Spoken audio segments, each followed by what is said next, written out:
Are you looking to engage your donors more effectively and create deeper relationships with them?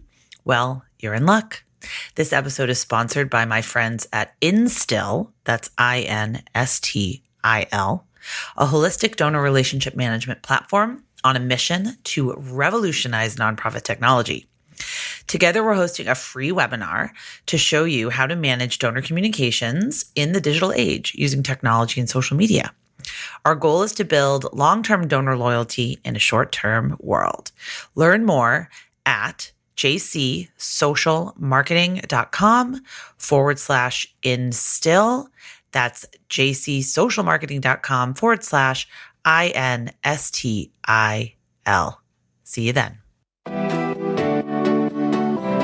Hello, and welcome to Nonprofit Nation. I'm your host, Julia Campbell, and I'm going to sit down with nonprofit industry experts, fundraisers, marketers, and everyone in between to get real and discuss what it takes to build that movement that you've been dreaming of. I created the Nonprofit Nation podcast to share practical wisdom and strategies to help you confidently find your voice, definitively grow your audience, and effectively build your movement. If you're a nonprofit newbie or an experienced professional who's looking to get more visibility, reach more people, and create even more impact, then you're in the right place. Let's get started.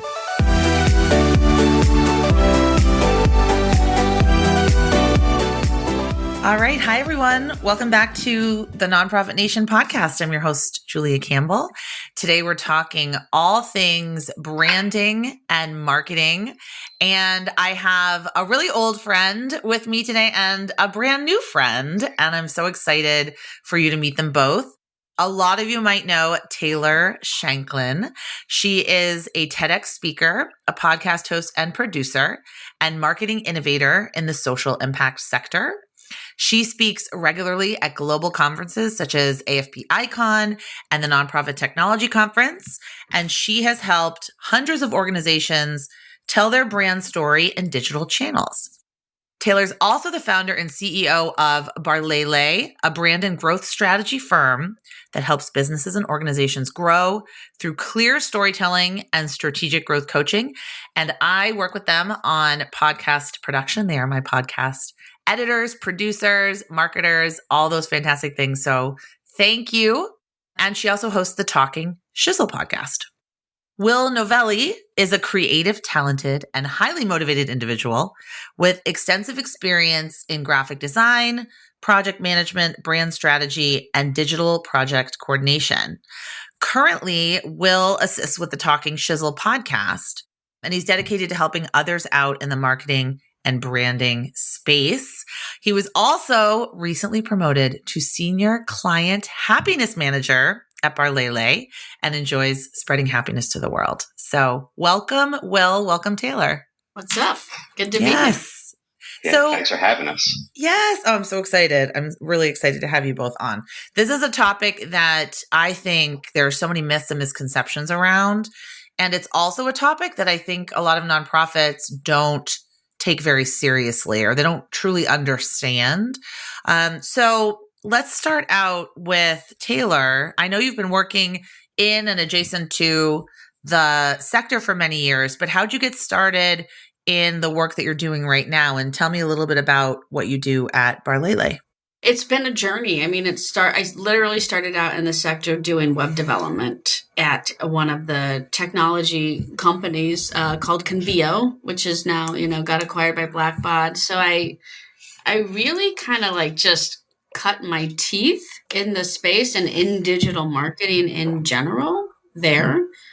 I spent about 9 years there in total and decided that while I was there, I was going to learn as much as I could about different areas of digital marketing, consulting, strategy, the actual technical work and aspect of it.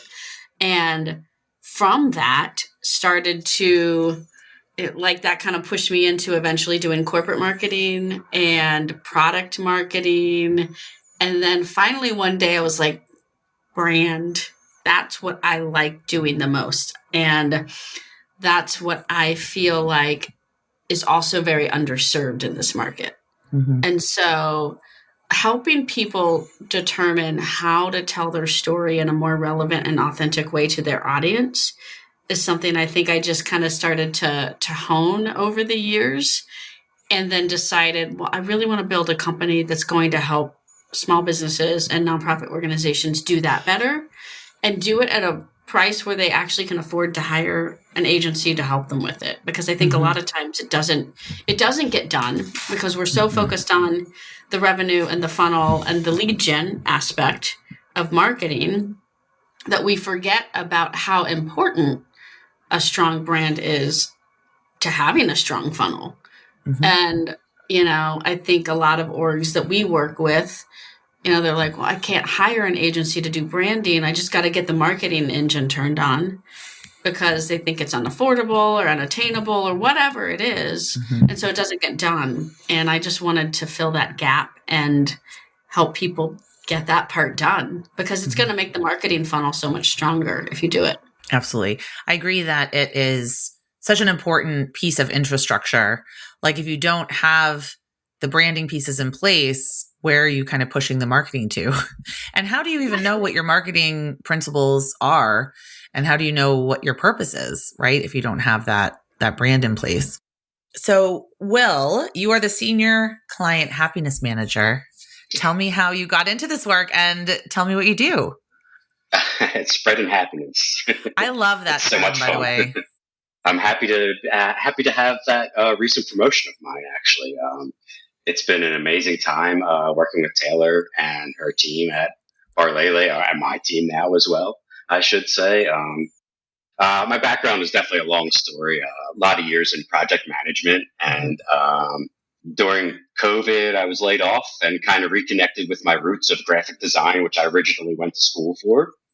And Taylor and I met on Upwork, and the rest is kind of history. I really do enjoy making clients happy and, seeing their smiles and seeing them when they get to light up and see our graphic design team's amazing artwork that they end up creating for people. That's always a good feeling. You can't market unless you have a brand. That would be called confused marketing. What I love, Will, just being a customer, by the way, is the energy that I can feel just exuded through your email, and just the emojis and the exclamation points. It's very me. It's very on brand for me to be that excited, enthusiastic, and, energetic about your work. So I do appreciate that. And that's part of your brand, right? That is part of the Barlele brand. And, that's part always about how I've always seen you, Taylor. So I think it's not, I think it's definitely something that is infused throughout your business. Yeah, it's one of the reasons why Will is notoriously known now on the team and amongst our clients for writing the best emails. Just like these happy emails where I'm like, wow, it was thoughtful. It was fun to read. I feel the energy from this guy coming through. And it was the first thing that when Will first applied for the initial role that we had for him, it was like the way he composed his email just to me for the job. I was like, well, this is refreshing. Exactly. Feels like my kind of a person, And branding. Well, let's start off with what is a brand, right? So many people think it's just a logo, but I think you're also getting into the feeling, how it makes people feel. So in your experience, what is a brand, and what do people get wrong about brand building? Yeah, I think a brand is basically like how you're perceived by the world. And so it is very much, it's a feeling, it's a look, it's an energy. It's the combination of words and visuals and colors and kind of the best way to describe it, an overall vibe that you put off to the world that makes people attracted to you and want to learn more. It's what gets the attention in the first place so that you can start having a conversation. So I consider branding the attention getter and marketing the conversation an engagement piece, right? So like you have to get their attention first by engaging in an authentic way with an authentic brand. And then as you capture that attention, you're allowed the opportunity to keep engaging. And that's when like the marketing kind of comes into play. Mm-hmm. Does that make sense? Absolutely. And I think having someone also just like a senior client happiness manager, whereas it's not a boring title. It's not your same old like customer service VIP or something. It shows a lot about your brand and what you're trying to convey and like what you want to be known for and what you're putting out in the world. Because we know, some brands, you think about them and you're not thinking about friendliness. And then some brands, like I'm thinking, Zappos or Betsy Johnson or something, they're just known for their happiness and friendliness and customer service and what they're putting out in the world. So this is where I think nonprofits really struggle. So this kind of follow-up question I have is, how can a nonprofit really establish its presence and build its brand, especially now when there's so much noise and clutter out there? So I think it starts with kind of taking a step back and thinking about not just our goals as an organization, but the goals of our constituency. Asking ourselves the questions about what does our audience care about doing in the world? How do we as a nonprofit help them fulfill their life's mission as well? Because that's really why they're engaging. Mm-hmm. They're not engaging because we sat in some boardroom and decided that we needed to hit this particular fundraising goal. That's not why donors are giving. That's not why people are volunteering. That's not why they're showing up to your walk or your ride or, your gala. They're showing up for some other reason because it's about it's almost like their own personal brand identity, right? Choosing to engage with particular cause areas, particular impact, focus areas. Mm-hmm. And so I think it's important for nonprofits to take a step back and say, why is our audience going to pay attention and engage with us? And then how do we speak to them in that kind of a language? Right. I think one of the things that just frustrates me sometimes is when you kind of see messaging out there, like campaign messaging, where it's like, we need your help now to make an impact. We must raise $250,000. It's like, really? That sounds like your problem, not my problem. Exactly. Yeah. Exactly. Instead, think about the difference and perception of someone reading that versus you can help feed 10 homeless people today and see the impact within the next couple of weeks, right? That's the sort of thing. And so I think it's like a big thing where we need to take a step back and ask those questions and develop that story. Story is a huge part of branding. Mm-hmm. So actually, Will, I have a question for you, because I know just being a donor or a customer, the customer service is really a huge piece of the puzzle. And especially say you email a nonprofit or you call them or you go into their particular place and you have this terrible experience.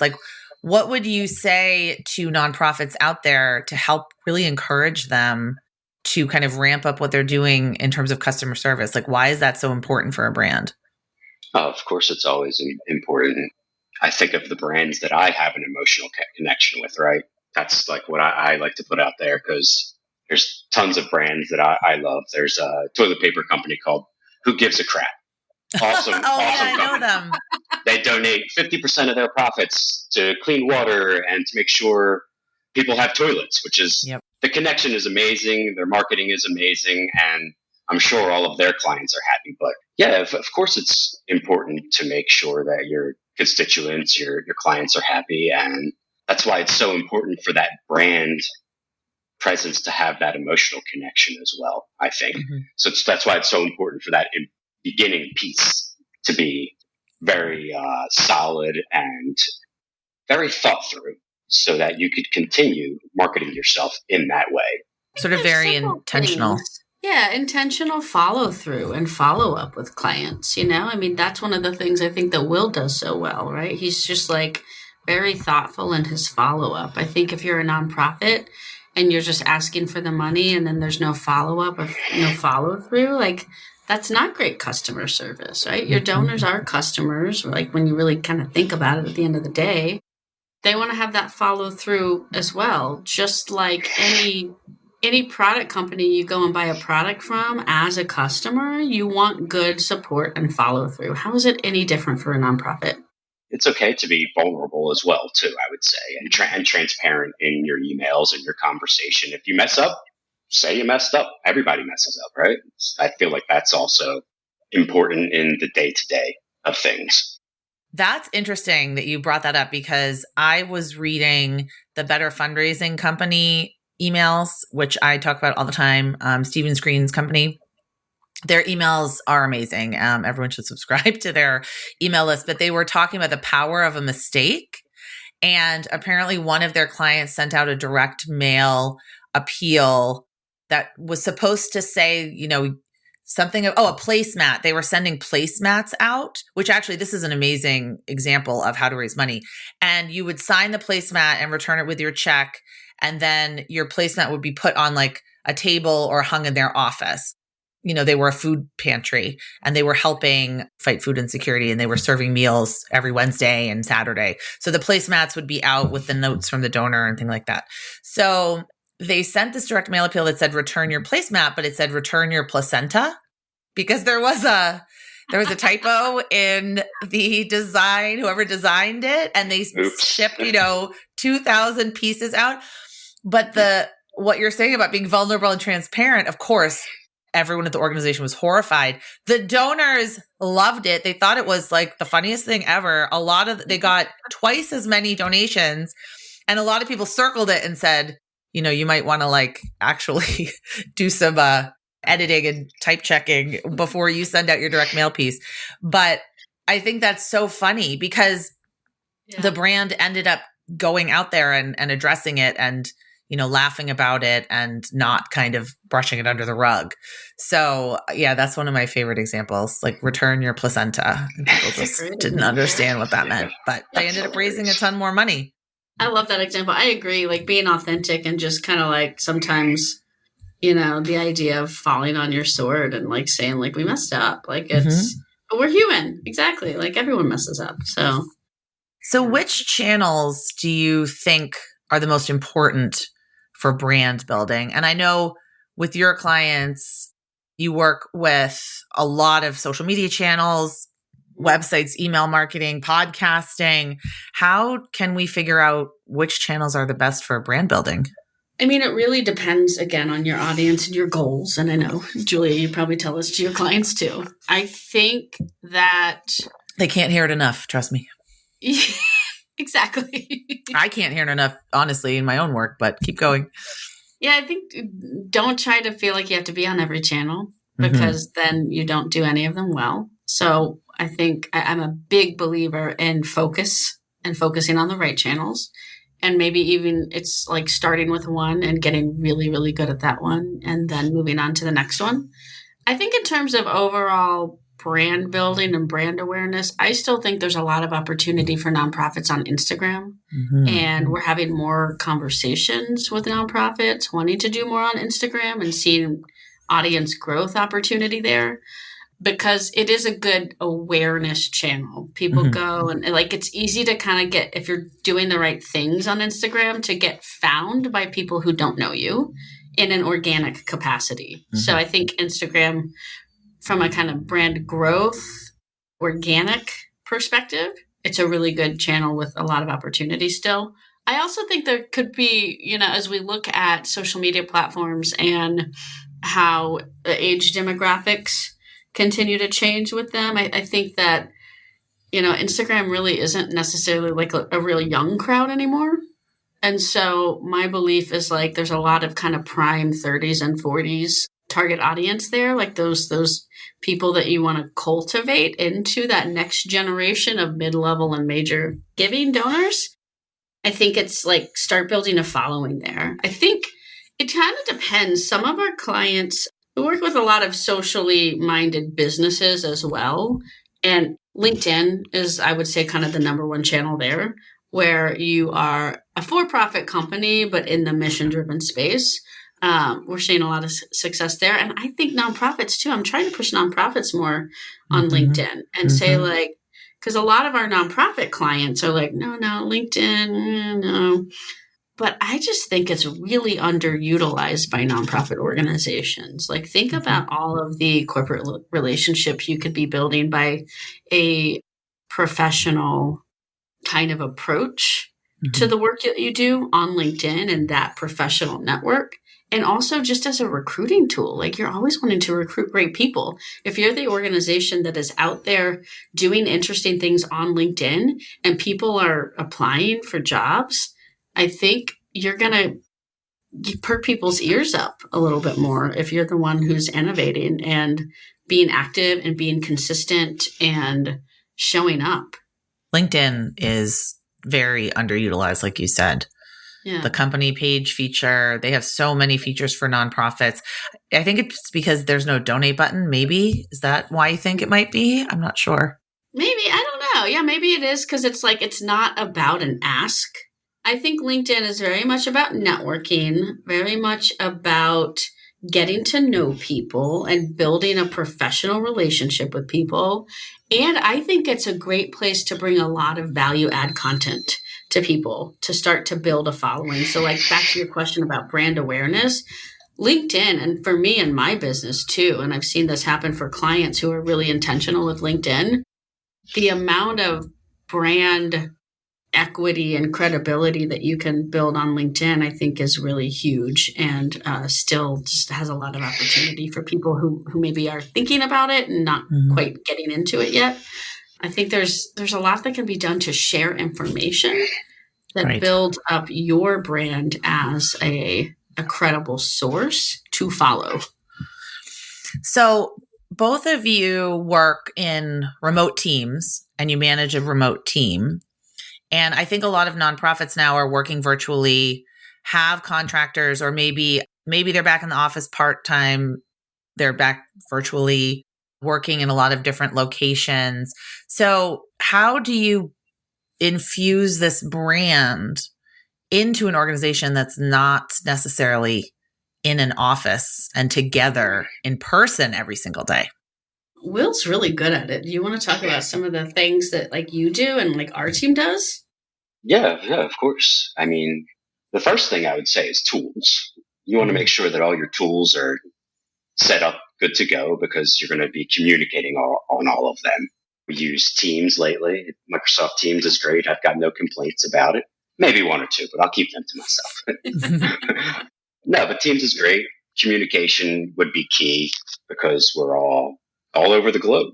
We email a lot, but we also use Monday.com as our project management software. Yes, I love that. And yeah, Monday's great. So you might not even need Teams if you just use Monday.com as well, because you could do all your communicating through there as well.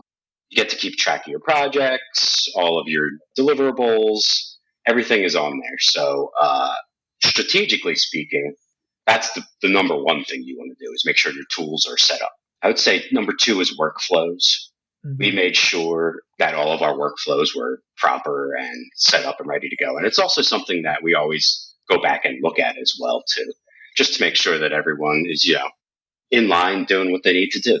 We also email a lot. We have a lot of emojis in our email. We have a lot of fun.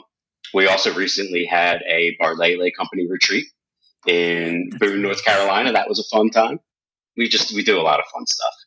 We promote each other on social media as well, which is awesome. I don't know. What else, T-Shank? What else do we do? I think that's some of the rapport that you can do. I'll add in a few other things. So yeah, huge on process workflows, always like looking for ways to optimize that stuff. If something's not working, bring it to the table, say it's not working and why, and let's evaluate it as a team. So that's huge.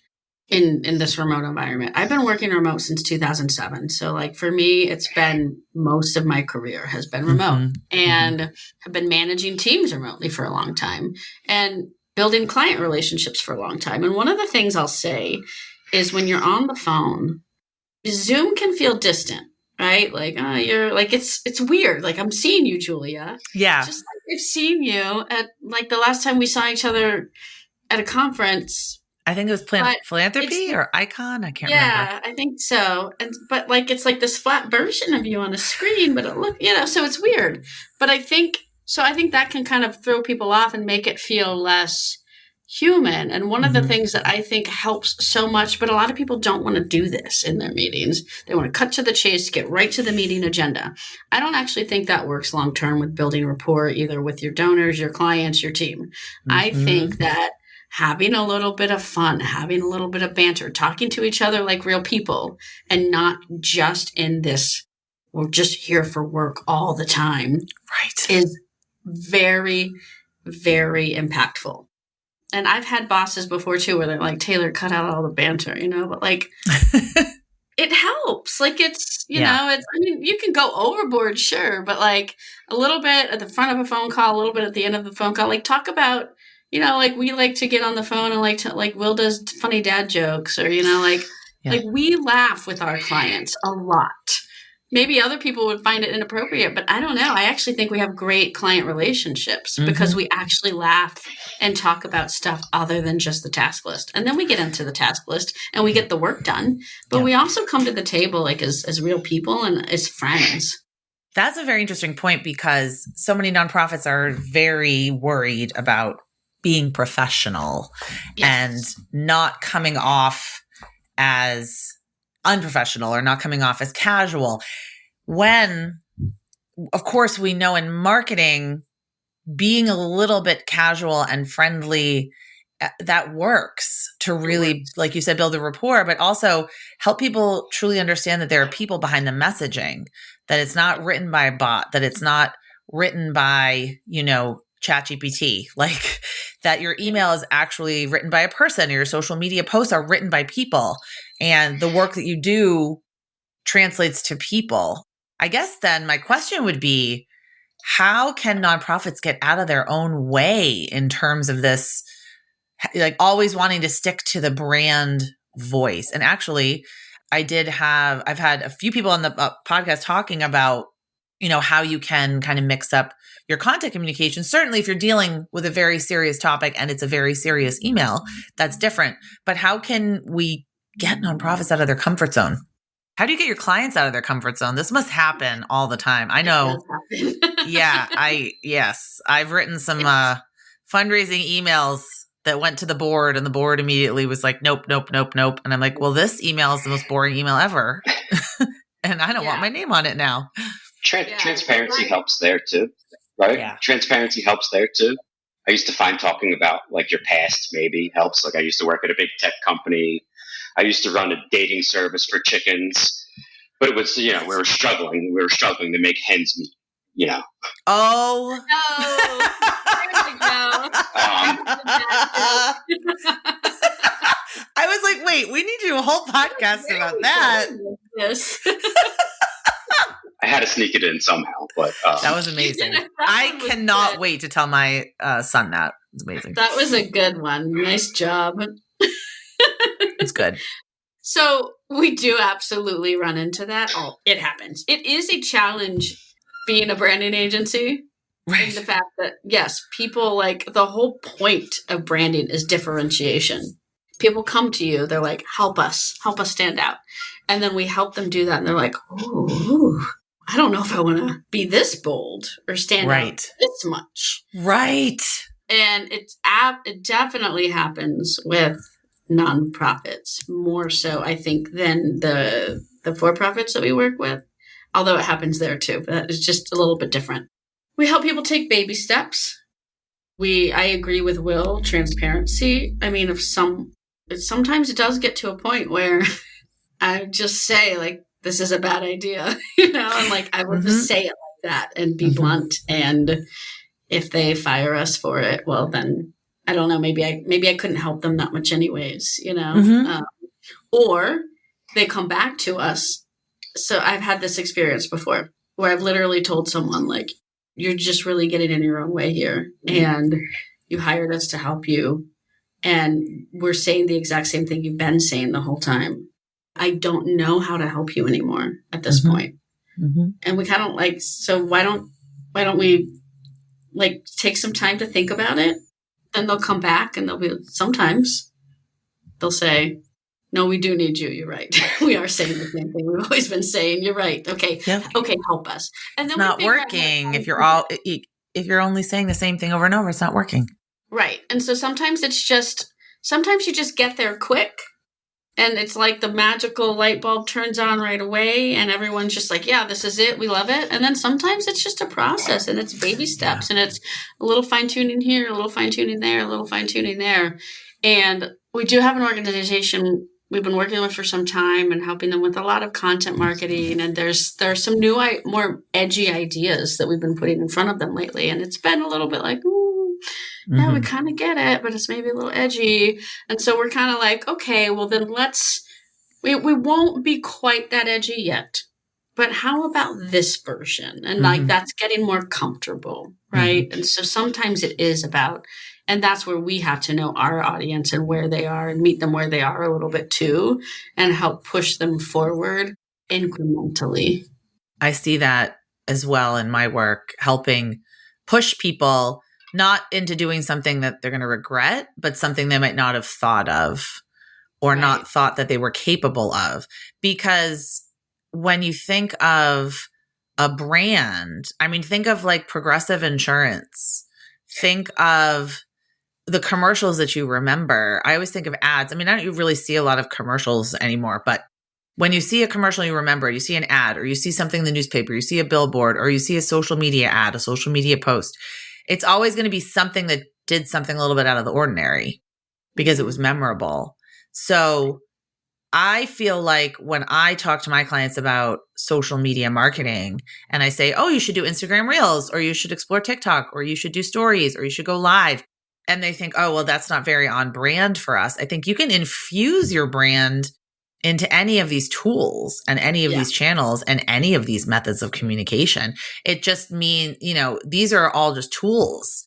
It's not off brand for anybody to do an Instagram reel. It's just if you are a more serious organization, then maybe you do a more serious reel. You don't have to do a dance. You don't have to do, whatever challenge is on TikTok right now. That's the big pushback I've heard from a lot of nonprofits is, well, we can't get on TikTok because it's all silly and it's all entertainment. And I said, no, if you really look, there are a lot of climate justice organizers on there. Oh, I bet. There's a lot of like racial equity organizations talking about serious things. And I think people tend to have misconceptions about how their brand will translate on these channels. I'm sure you see that too. Yeah, absolutely. And I do think that it is about like also helping them to feel comfortable with that's kind of where the world is now too. And so like the platforms have changed, the communication channels are continuing to evolve, and people, like humanity, is continuing to progress and evolve. So if you as an organization don't progress and evolve with the rest of humanity, like you will be left behind at some point. Your current same old take might work for long enough, but what is sustainable, right? Oh, absolutely. Well, on that note, I want to hear about how people can find out about Barlele, follow you, Taylor, and Will. Where can we find you online? You can go to barlele.com. It's BARLELE.com. So we have an agency, Barlele. We do a lot of social media production, podcast production, and brand strategy work there. We also launched a new spin-off service called Creative Shizzle. It's creative and then SHIZZLE. Yes, we did name a product line Creative Shizzle. And certainly unforgettable. Yeah, there you go. It's memorable. So we have graphic design subscriptions services to make graphic design affordable and accessible to a nonprofit with a small budget. So check those out. And then find us. Will and I are both very active on LinkedIn. So I'm Taylor Shanklin on LinkedIn, William Navelli on LinkedIn, and Will, where else? I would say LinkedIn. I've been creating some content on LinkedIn lately. there's a lot of content creators on LinkedIn who just write on there as well. I've been trying to break into that bit. But yeah, hit me And up. Merchandising. Yeah. As you can't see Will's sweatshirt right now, it says Creative Shizzle. Oh, it says, what is it? Hashtag that's Creative Shizzle? Yes. Oh, and the podcast. Tell me about the podcast. Yeah, the podcast. Yeah, we have a podcast. So Will and I host our Talking Shizzle podcast. So if you go to creativeshizzle.com, there's a place on our website with all of our Talking Shizzle episodes. So we focus on growth stories, talking to entrepreneurs about different marketing topics, fundraising topics, nonprofit leaders, kind of talk about a variety of things, kind of based around how to focus and what are trends. And, if you're a small business or a smaller organization, like what do you need to know right now in the world of marketing and sales and brand building and all that good stuff? All right, Will, do you want to leave us with another joke? I'm sure you got one. Yeah, definitely. What type of doctor is Dr. Pepper? Oh, gosh. He or she is a physician. Physician? Oh, Yeah, I could tell that went over both of our heads. I was like, wait, what? Also, side note, I love Dr. Pepper and Lucky Charms. So Perfect. Now, based on our previous conversation, I'm going to now have to get my junk food fix. But thank you both for coming on the podcast. This was fantastic. Thank you. Thanks for having us. Yeah, thank you.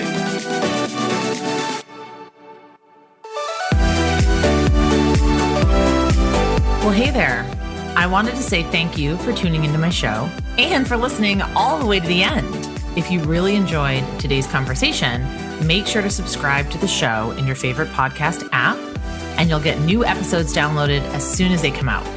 I would love if you left me a rating or a review, because this tells other people that my podcast is worth listening to. And then me and my guests can reach even more earbuds and create even more impact. So that's pretty much it. I'll be back soon with a brand new episode.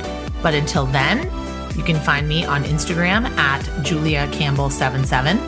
Keep changing the world, you nonprofit unicorn.